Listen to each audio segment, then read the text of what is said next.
Nah, kembali lagi di ruang tamu, bukan ruang makan, apalagi ruang rindu, tapi ruang riung. Masih dengan Populis. Kebiasaan segmen terakhir baru pada datang. Udah. Nah, cara kedatang, mau dibayar.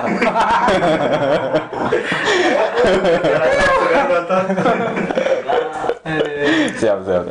Nah, Kang, sedikit bertanya lagi, penasaran ya.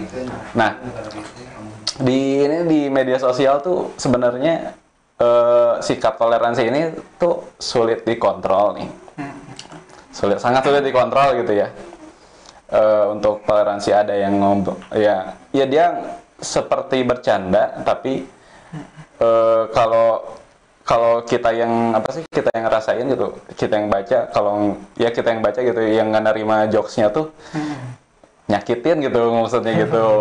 Ya walaupun itu misalkan menjurusnya ke agama lain, itu ini sensitif banget gitu. Pasti.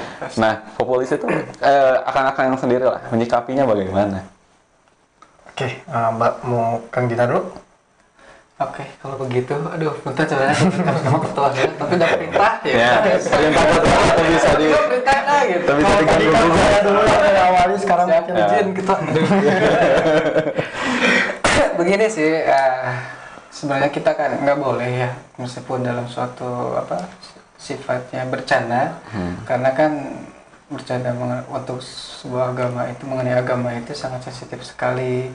Karena itu ketika sesuatu agama ya dicandain seperti itu, kan itu berkaitan dengan keyakinan kita kepada Tuhan. Sehingga kan sifatnya itu sangat sakralitas gitu rasanya.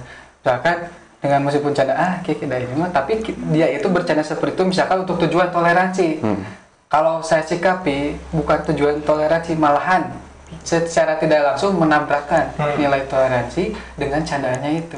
Soalnya saya itu sebenarnya untuk toleransi bercanda seperti ini tuh, kecuali misalkan dia karena dengan proses, misalkan dia dengan alasan kalau serius baru, karena saya dengan candaan ini sehingga mencairkan suasana misalkan. Tapi kan namanya simbol-simbol agama itu ya nggak boleh seperti itu, meskipun tujuannya untuk toleransi gitu ya. Kita alangkah baiknya menyikapi, karena misalkan si orang itu ya mungkin kan dia juga berkeyakinan, berkaca diri bagaimana ketika dia misalkan kalau dalam Islam sholat, bagaimana ketika kita menghadap dengan Tuhan itu, apakah ketika sholat itu harus seperti dipercandakan seperti itu? Jadi tidak kan gitu. Tapi mungkin balik lagi kepada dirinya, yang terpenting sih bagi saya bagaimana dia mengkondisikan kan. Jadi tahu situasi dan kondisi di mana misalkan apalagi di media sosial itu gampang digoreng kan. Benar. Misalkan seperti ini disebarkan, bisa oke nanti ditambah dengan meme-meme yang lain. Terus seperti di rekayasa seperti ini, nanti ujung-ujungnya ya menimbulkan gaduh. Bahkan bukan hanya di media sosial kan sifatnya dunia mayanya, tapi kan imbasnya itu selalu dengan dunia nyata yang ya di sini seperti itu. Ada efeknya yang sangat luar biasa itu. Yang jelas kan gini, kalau zaman ini kan zaman informasi dan komunikasi ya. Teknologi informasi dan komunikasi ini memang sulit untuk kita kontrol. Informasi benar ataupun informasi hoax ataupun yang lainnya itu akan tersebar secara cepat dan hitungan juga per detik gitu kan. Yang saya tidak ingin mengkritik dan menyalahkan siapapun. Mari kita introspeksi sendiri, apakah statement kita di media sosial, apakah komentar-komentar kita di media sosial itu mempertahankan kerukunan, apa membuat kisruh kerukunan gitu kan. Itu kita introspeksi diri aja gitu, kita masing-masing. Hanya karena kita merasa paling benar, bahwa dengan sampai perang-perang dalil. Hari ini kalau perang dalil mungkin kelompok A punya dalil segudang dan kelompok B punya dalil segudang, semuanya punya dalil. Dan ketika semuanya merasa benar di media sosial hingga faktanya akan menjadi kekisruhan di dalam masyarakat sendiri gitu, bukan di media sosial. Ini juga menjadi kerukunan itu semakin retak gitu kan. Keaktifan toleransi itu semakin hilang karena hanya dasar-dasar ejekan-ejekan dari media sosial ataupun komentar-komentar ataupun postingan-postingan yang mungkin saling kelompok A mengejek kelompok B mengejek kelompok A gitu kan. Ini tidak akan pernah usai.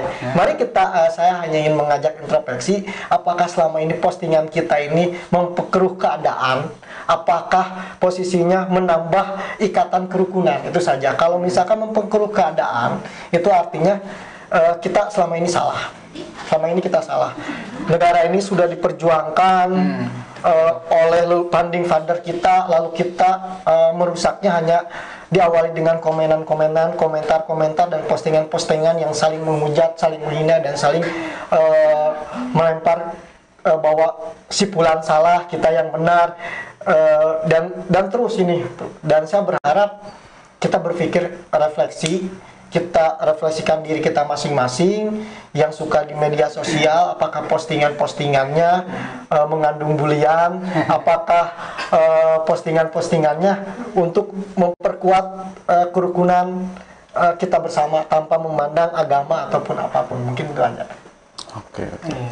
Itu bahayanya media sosial. Serem-serem kan? Ya, itu serem. Serem-serem netizen sekarang sampai ada, saya pernah lihat akun. Ini akun apa sih? Akun ya yang ini anonim lah, bisa dibilang anonim. Dia komennya tuh pedas banget sampai bawa agama. Bahaya apanya. Jadi memang itu apa namanya kan namanya media sosial. Media sosial itu artinya sosial itu kan saling sinergitas, saling berhubungan. Kalau misalkan media sosial dijadikan sebuah tempat pertengkaran, jadi salah arti. Jadi bukan media sosial, jadi media asosial.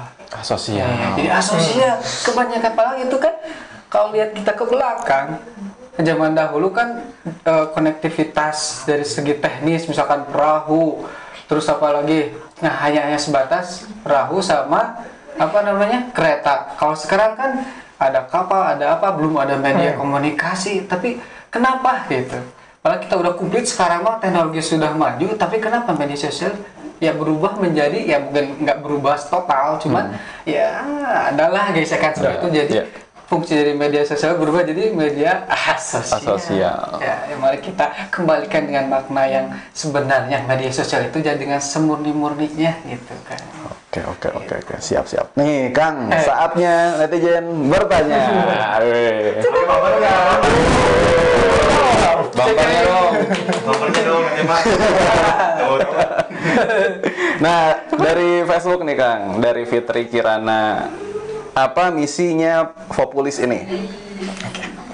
Seperti kita dijelaskan di awal, kita memperkuat tali silaturahmi, itu menjaga kerukunan bernegara dan berbangsa. Itu tujuannya. Karena tujuan kita tidak lepas daripada Undang-Undang Dasar dan Pancasila.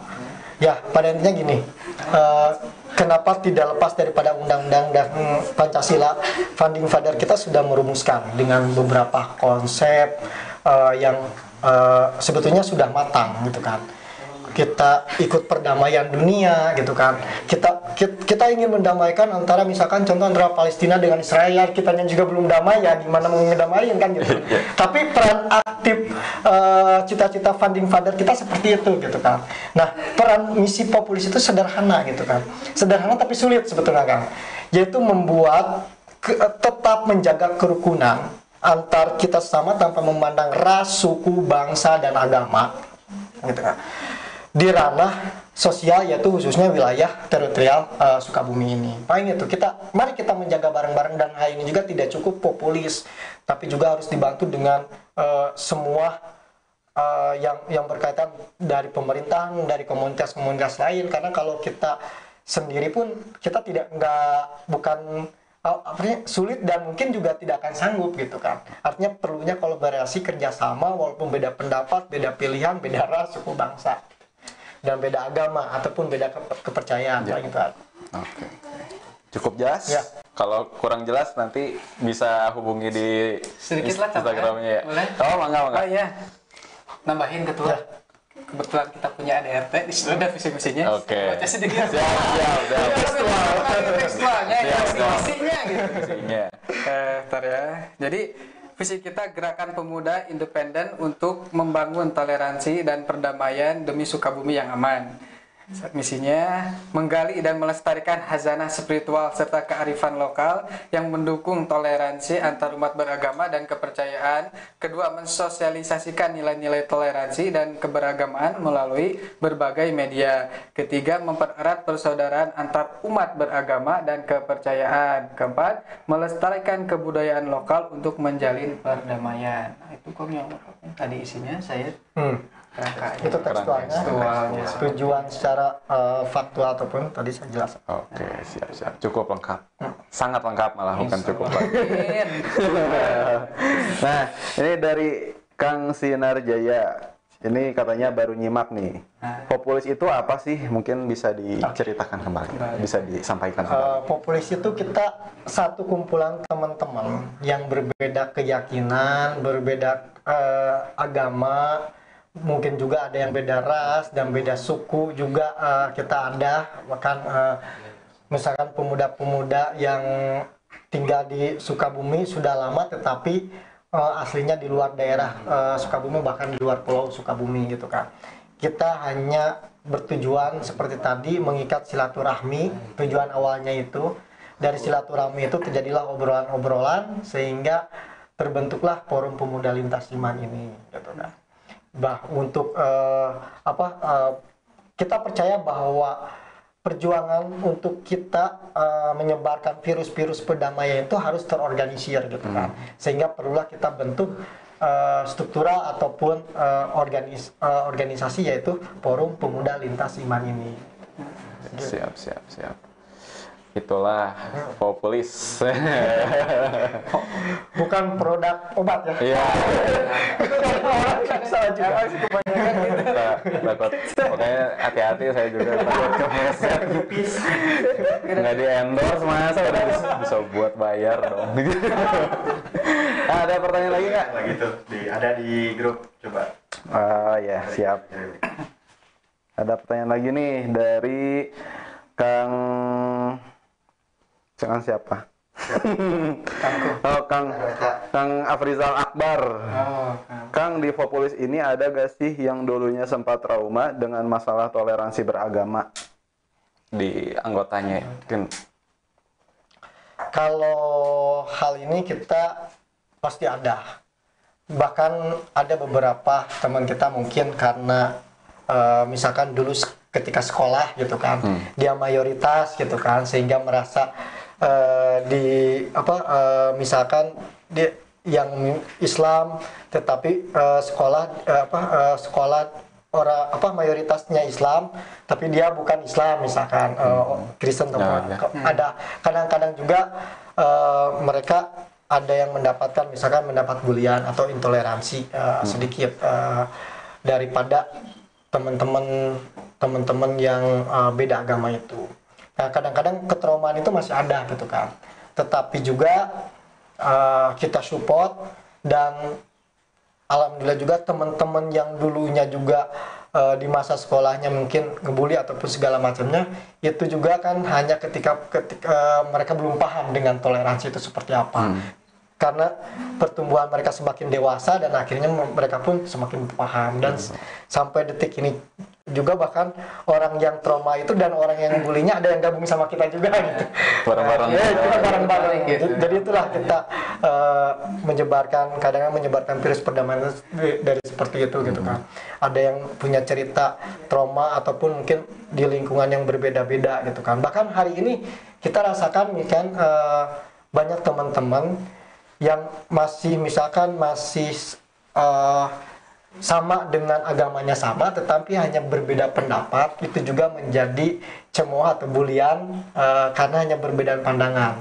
Padahal dia ngikutnya ke ulama, yang kelompok ini juga ikutnya ke ulama, hanya ulama itu berbeda pendapat. Tetapi di masyarakatnya ternyata lebih banyak yang ke ulama B misalkan. Dan itu mendapatkan bulian. Nah, ini juga kan jadi persoalan. Jadi padahal perbedaan pendapat antar ulama itu hal wajar gitu. Yang salah terkadang kita sebagai pengikutnya nih yang ekstrim gitu. Yang sampai ke ranah sosial itu yang salah gitu kan. Dari dulu ratusan tahun perbedaan pendapatan itu perbedaan pendapat sampai dengan pendapatan gitu kan, itu sudah terjadi gitu kan. Tetapi kadang-kadang kita melebih-lebihkannya. Itu saja yang ini kan. Sering sekali kan, hanya cuma beda. Bahkan gini kan, ketika kita posisinya dalam satu agama pun mungkin dalam satu hal kadang-kadang kita berbeda, tetapi banyak dalilnya. Yang beda ada dalilnya, yang awalnya ada dalilnya terus ditentang ada dalilnya. Tapi yang saya sarankan hari ini bukan hal perbedaan itu hal wajar di kalangan para ulama gitu kan. Jangan sampai kita antar pengikutnya saling menjelekan satu sama lain, bahkan sampai menjelekan ulama-ulamanya gitu kan. Nah, yang saya harapkan gitu, jangan hari ini bukan saatnya perang dalil gitu kan. Tapi bagaimana kita ini Indonesia ini maju perang melawan hal yang lainnya, perang melawan ekonomi, perang melawan trauma-trauma zaman dulu gitu kan, karena kita dijajah 350 tahun, artinya hak trauma masih ada lah gitu kan. Karena merdeka 75 tahun dijajah 350 tahun gitu kan. Nah, artinya trauma itu pasti ada. Kita jangan posisinya perang dalil, bukan saatnya perang dalil, tapi bagaimana hari ini kita sama-sama berkolaborasi. Apapun tujuan kita, mari kita samakan perspektif. Tujuannya adalah sesuai dengan prinsip-prinsip yang sudah founding father kita susun, yaitu Pancasila gitu. Gitu aja. Satu lagi kan itu, Pak. Satu lagi cekwe. Sebut. Ini dari Nia Fauzi. Ketika kita mengatakan sesuatu itu adalah tindakan intoleransi, bisa jadi apa yang kita lakukan justru bentuk intoleransi itu sendiri. Bagaimana sebenarnya konsep intoleransi itu sendiri? Itu yang tadi kita jelaskan ya di pertengahan, bahwa apakah perkataan, perbuatan kita, perilaku kita memperkeruh suasana ataukah meningkatkan kerukunan, itu saja yang meningkatkannya. Kalau kita tingkah laku kita, ucapan kita, bahasa kita gitu kan, perilaku kita kepada orang lain itu mempengaruhi keadaan, berarti selama ini kita ini intoleransi gitu kan, intoleransi. Tetapi ketika misalkan itu statement-statement kita, ucapan-ucapan kita, perilaku kita itu malah mempererat silaturahmi dan kerukunan, itu toleransi. Itu saja kita membedakannya. Kadang kita menganggap kita ini sudah toleransi, tapi kadang-kadang membelah pecah di masyarakat gitu kan. Kadang-kadang pemahaman kita seperti itu. Patokannya itu saja. Apakah kita selama ini intoleransi, apakah kita toleransi, atau malahan kita radikal gitu kan. Tapi saya percaya yang radikal itu di Sukabumi tidak ada, sampai merusak, sampai apa, saya berharap tidak terdengar gitu kan. Tidak ada, dan saya berharap tidak terdengar di Sukabumi. Dan kalaupun ada itu sudah berlalu, dan mari kita rangkul, kita jabat tangan bersama-sama untuk Indonesia, khususnya Sukabumi, untuk lebih maju, lebih baik. Kita berkolaborasi, intinya seperti itu. Oke, alhamdulillah kita sudah di ujung acara. Nah, makna yang kita bisa ambil nih tentang toleransi itu banyak sekali. Tentang sikap kita juga harus jaga. Nah, toleransi itu juga bisa dibilang bagian dari Pancasila, ideologi negara kita. Betul. Kita harus kembali lagi dengan ideologi negara kita, jangan sampai lupa. Komunitas ini tuh, komunitas seperti ini tuh, dan banyak komunitas lain yang bisa dibilang mengingatkan kita kembali, balik lagi ke kurang teh Indonesia kudu Bhinneka Tunggal Ika, kudu nerapkan Pancasila gitu. Betul. Jadi masa sih masih nggak mau Gengsi. gengsi. Pokoknya judulnya masih gengsi. gengsi. Ada statement penutupan? Masa sih gengsi baru reinkarnasi? Kasih mas semua anak. Bertoleransi, masa sih masih gengsi bertoleransi ya. Nah, ada ini nih tambahan nih. Kata komunikasi yang baik itu timbul dengan apa sih? Samanya pengalaman, samanya jadi ada satu pengalaman dan kesukaan. Nah, kita itu Indonesia Bhinneka Tunggal Ika. Kita harus sadar kita tuh bangsa Indonesia. Kita tuh harus sadar kita tuh berbeda-beda, banyak suku dan agama. Nah, maka itu kita harus sadar juga untuk bertoleransi, untuk menjadi satu, kuat negara kita. Gitu. Ya, masa mau lanjutin nih. udah sejam nih. Saya terakhir ya. Oh ya, enggak. Gini, Kang. saya yang besar kita gaungkan kembali Pancasila. Jangan jadikan Pancasila slogan yang mati, tetapi jadikan Pancasila semangat yang hidup. Kita jadikan Pancasila bukan untuk menahan kreativitas, justru Pancasila ini untuk mengembangkan kreativitas. Jadi sekali lagi saya ucapkan, jangan jadikan Pancasila ini sebagai slogan yang mati, tetapi semangat yang hidup. Harus saja. Semangat.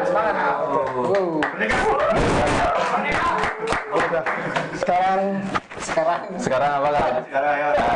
Merokok biar merdeka. Sekarang saya akan memerdekakan bintang tamu kita. Kita tutup acara ini. Nah, semoga apa yang kita obrolin jadi inspirasi dan ya pemikiran baru untuk teman-teman untuk terus bertoleransi antar umat beragama, antar sama agama pun harus bertoleransi walaupun itu berbeda pendapat dari ulama kita. Nah, wassalamualaikum warahmatullahi wabarakatuh. Waalaikumsalam.